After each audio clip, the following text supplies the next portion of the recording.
샬롬, 우리 주 예수 그리스도께서 주시는 은혜와 평안이 함께하기를 축복합니다.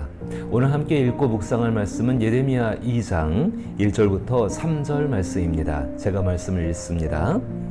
여호와의 말씀이 내게 임하니라. 이르시되 가서 예루살렘의 귀에 외칠지니라. 여호와께서 이와 같이 말씀하시기를 내가 너를 위하여 내 청년의 때의 인애와 내 신혼의 때의 사랑을 기억하노니 곧 씨 뿌리지 못하는 땅 그 광야에서 나를 따랐음이니라. 이스라엘은 여호와를 위한 성물 곧 그의 소산 중 첫 열매이니 그를 삼키는 자면 모두 벌을 받아 재앙이 그들에게 닥치리라. 여호와의 말씀이니라. 이제 지난 1장 예레미야가 소명을 받는 장을 지나서 이제 2장부터 51장 예레미야가 어떻게 사역을 했는지 그 사역에 대한 내용들을 살펴보게 될 것입니다. 그리고 52장 에필로그 후기입니다. 예레미야를 읽어 나갈 때에 몇 가지 기준을 갖고 읽으면 그 내용 파악이 좀 용이합니다. 예레미야 1장 1절부터 3절 말씀 가운데에서 특별히 2절 말씀 보게 되니까는 아몬의 아들 유다 왕 요시야가 다스린 지 13년에 이렇게 나옵니다. 그리고 3절 말씀에 요시야의 아들 유다 왕 여호와김 시대부터 요시야의 아들 유다 왕 시드기야 11년 말까지, 즉 예루살렘이 멸망하는 그때까지라고 말을 하고 있습니다. 예레미야를 읽어 나갈 때에 그 내용을 좀 쉽게 파악할 수 있는 방법이 여기 나온 세 명의 왕, 요시야 왕, 그리고 여호야김 왕, 그리고 시드기야 왕을 배경으로 연대기적으로 읽어 나가는 것입니다. 연대기적으로 읽어 나갈 때에 종종 구분되는 장들이 있는데 예레미야 25장 그리고 36장 45장을 기준으로 해서 시대가 잘려지고 있습니다. 그런데 예레미야가 요시야 왕 때 받은 말씀, 그리고 여호와김 시대에 받은 말씀, 그리고 시드기야 왕 때 받은 말씀을 등장하게 되는데 그 가운데에서 종종 예레미야가 전에 받았던 말들을 회상하는 부분들이 있습니다. 그 부분들은 제가 잘 안내를 할 것입니다. 그래서 여러분들은 예레미야를 처음부터 끝까지 하면 쭉 읽어 내려가시면서 그 연대기적으로, 하지만 그 가운데 회상하는 부분이 있다. 또 특별히 25장까지는 예레미야가 요시야 왕 때 받은 말씀을 주로 하고 있는데 그 말씀 가운데에서 자기의 고백, 독백, 하나님과 1:1 대화 가운데 나눈 것들을 말을 하고 있습니다. 그런데 이제 26장부터 들어가게 되면은 예레미야의 관점이 아니라 1인칭 관점이 아니라 이제 제3자의 관점, 예레미야를 돕는 사역자가 한 명 있었죠. 바룩이라는 그 서기관 중에 한 명인데 바로 그 사람이 이제 이 예레미야가 했던 것들을 기록을 하고 있습니다. 그래서 관찰자적 시점으로 넘어가고 있습니다. 자, 이런 것들을 다 종합해서 읽어나가면 매우 유익할 것입니다. 내용들을 잘 파악할 수 있을 것인데, 그런데 그것보다 중요한 것은 이 예레미야를 읽어나가시면서 과연 우리의 삶 가운데 무엇을 적용하고 무엇을 필요로 하고 있는가, 다시 말해서 하나님께서 우리에게 무엇을 원하시는가를 찾아보아야 한다는 것입니다. 그것은 마찬가지입니다. 그것은 예레미야 시대에도 마찬가지였습니다.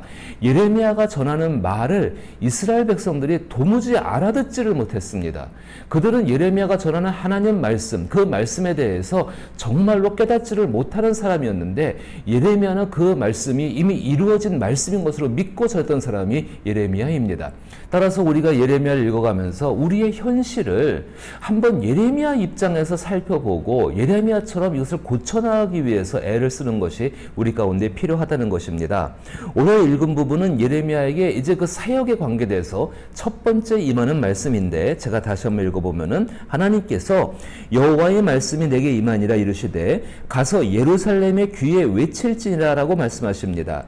여호와께서 이와 같이 말씀하시기를 내가 너를 위하여 내 청년의 때의 인애와 내 신혼의 때의 사랑을 기억하노니 곧 씨 뿌리지 못하는 땅 그 광야에서 나를 따랐음이라 라고 말씀하십니다.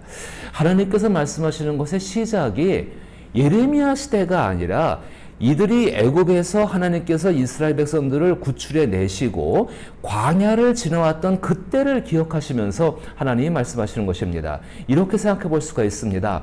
하나님의 기억이 어디부터 하나님의 기억이 어디에 머물러 계시는가? 그것은 애굽에서 이스라엘 백성들을 구출해 내시고 40년 동안 그들을 광야에서 함께 생활했던 그때에 머물러 계시다는 것을 우리는 살펴보아야 합니다. 하나님은 언제나 현재라고 늘 말씀을 드립니다. 하나님의 생각이 변하지 않는다는 것이 아니라 하나님의 생각의 중심이 어디에 있는가? 그 중심이 애굽에서 구출을 해내시고 이스라엘 백성들을 광야 가운데 지나가셨던 그 40년간의 시간 가운데에서 그 중심, 바로 거기에 하나님의 마음이 거기에 있다는 것입니다. 하나님의 생각은 언제나 현재이지만은 그 생각은 발전합니다. 그래서 우리로 하여금 하나님의 생각의 완성에 이르는 것을 보게 하십니다. 그것이 바로 말씀이 점점점 커져서 본 뜻을 분명히 드러내는 계시의 점진성이라고 또 말씀을 드렸는데, 바로 이스라엘 백성들이 알아야 할 것은 거기에 머물러 있는 것이 아니라 그 말씀을 통해서 자신들의 삶을 점점 더 하나님이 원하시는 쪽으로 향상시키고 성숙시키고 완성시켜 나가는 삶을 살아야 한다는 것입니다. 하나님의 생각이 어디에 머물러 있는가? 그런데 오늘 예레미야에게 하시는 그 하나님의 말씀을 보게 되니까는 그 모습이 마치 신혼여행 혹은 신혼기간처럼 여겨집니다. 다시 읽어보게 되면은 내가 너를 위하여 내 청년의 때의 인애와 사랑을 의미합니다. 내 신혼 때의 사랑을 기억하노니 이렇게 이야기합니다. 마치 신혼 기간 가운데에 혹은 신혼 여행 가운데에 아무에게도 방해를 받지 않으시고 서로가 서로를 위해서 최선을 다해서 헌신하시고 수고하고 자기 자신을 전부 내어주는 바로 그러한 때가 하나님의 생각이 처음 머물렀던 때시고 시작됐던 때라고 말씀을 하고 있는 것입니다. 사실 저는 예레미야를 이렇게 같이 나누기 시작하면서 마음에 상당한 그 회개라고 할까요? 저는 저의 가정생활, 신혼생활에 있어서 여러 가지 이유 때문에 그 신혼생활에 충실하지 못했습니다. 마음이 없었던 것도 있었지만은요, 사실은 제가 해야 될 일들, 주로 교회를 돌보는 일이죠. 그 사명이라는 것 때문에, 그 내가 가지고 있던 나의 생각 때문에 사실 가정에 대해서 아내가 바라는 그것들에 대해서 충실히 감당하지 못하고 나 자신의 그것을 내어주지 못하고 특별히 내 마음을 여러 가지 여건과 그런 것들 때문에 마음 전부를 내주지 못한 것이 저의 돌이켜야 되는 신혼의 모습입니다. 언젠가 한번 이런 이야기를 아내에게 고백했을 때에 아내가 그런 이야기를 합니다. 그럼 지금부터 잘하세요. 바로 하나님은 그것을 원하시고 이 말씀을 하시는 거라고 저는 생각이 되어집니다.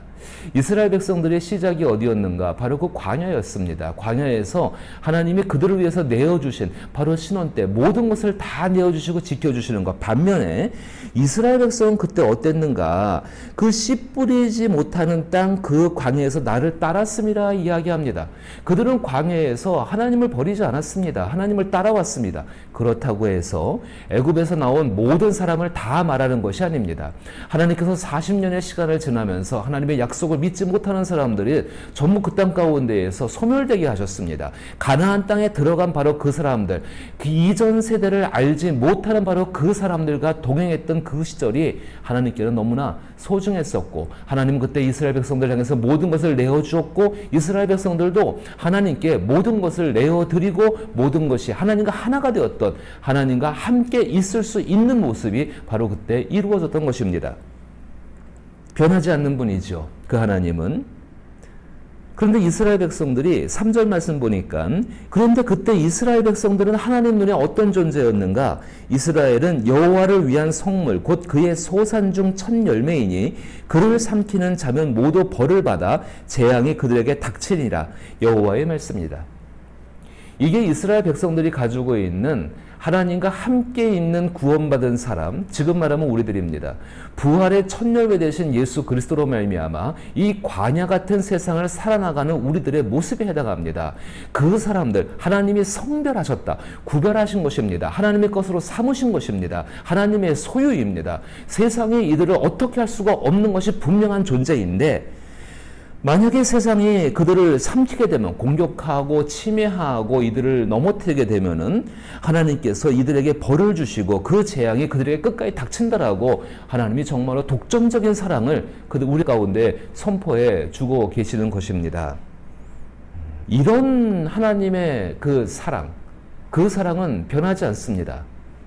하나님은 그 사랑을 가지고 이제 이 백성들이 신혼기간을 마치고 가나안 땅에 들어가서 하나님과 함께 더 풍성한 사랑을 누리며 풍성한 사랑을 세상 가운데 보여주며 그것을 그들 가운데에 하나님과 함께 있는 참 백성의 모습으로 말미암아 하나님이 주신 그 성별된 모습으로서 말미암아 많은 민족들을 하나님께로 돌아오게 하는 하나님의 목적을 이루는 것이 이들 가운데 있었던 것입니다.